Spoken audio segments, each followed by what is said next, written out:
तो महाराज जी ये तो तय है कि मृत्यु तो होगी ही होगी, तो मतलब शरीर जो है ये नश्वर है, तो लोग फिर इस मृत्यु को स्वीकार क्यों नहीं कर लेते? क्यों इतना भय है मृत्यु से? क्यों इसे सहजता से स्वीकारा नहीं जा सकता? फिर हम लोग वहीं पहुंच जाएंगे। देखिए, कबीर जी ने बड़ी सुंदर बात कही है कि जग डर पे मरण ते, मेरे मरण आनंद, मिलिए भेटिए प्रेम से तब परमानंद। कि जब तक व्यक्ति को उस परम आनंद की प्राप्ति नहीं होगी तब तक वो मृत्यु से भयभीत होगा, और उस परम तत्व के आनंद की प्राप्ति के लिए उसे निश्चित तौर पर अच्छे कर्म करने पड़ेंगे। इस संसार में मृत्यु से वही व्यक्ति डरता है जिसको अत्यंत मोह है, आसक्ति है, अपने बच्चों से, अपनी संपत्ति से, अपने घर से, अपनी गाड़ी घोड़ों से, या अपनी दुनिया से, यानी जिससे भी उसको आसक्ति है या जिससे अत्यंत मोह है, वही व्यक्ति मृत्यु से डरेगा। अरे कहीं मैं मर जाऊंगा तो मेरा धन क्या होगा, अरे मैं मर गया तो मेरे बच्चों का क्या होगा, अरे मैं मर गया तो मेरी गाड़ियों का क्या होगा, मेरे बंगले का क्या होगा। जिस व्यक्ति को अपने किसी भी चीज़ से मोह और आसक्ति होती है वो लोग, सभी के सभी लोग मृत्यु से अत्यंत डरते हैं। परंतु ऐसा नहीं है। हमारे सनातन धर्म में ऋषि मुनियों ने यही तो बताया है कि हमें इस मोह और आसक्ति को एक समय के बाद, कहते हैं जब आप 50 से या 52 से क्रॉस कर जाते हैं तो आपको धीरे धीरे अपनी जिम्मेदारियों से मुक्ति प्राप्त करनी चाहिए।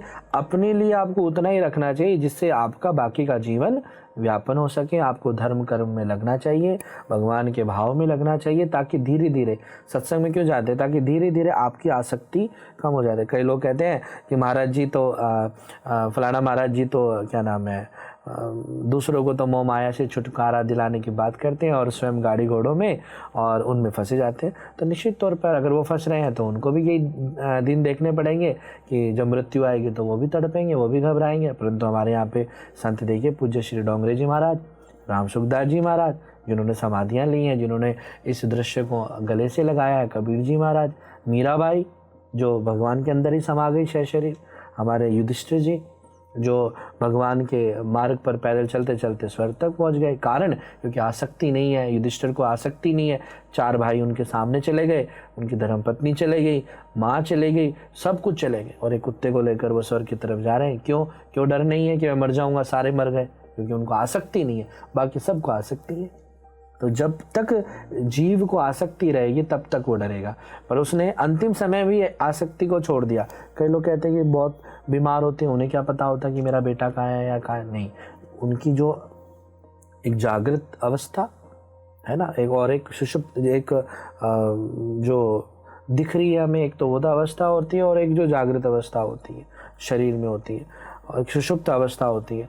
तो जो हमारी सुषुप्त अवस्था होती है वो सब कुछ दिखती है, वो आत्मा जो है सब कुछ महसूस करती है। तो उसने जो जो काम किए हैं, कहते हैं मन की गति से जो जो व्यक्ति ने काम किए वो सारे के सारे उसको भयभीत करते हैं।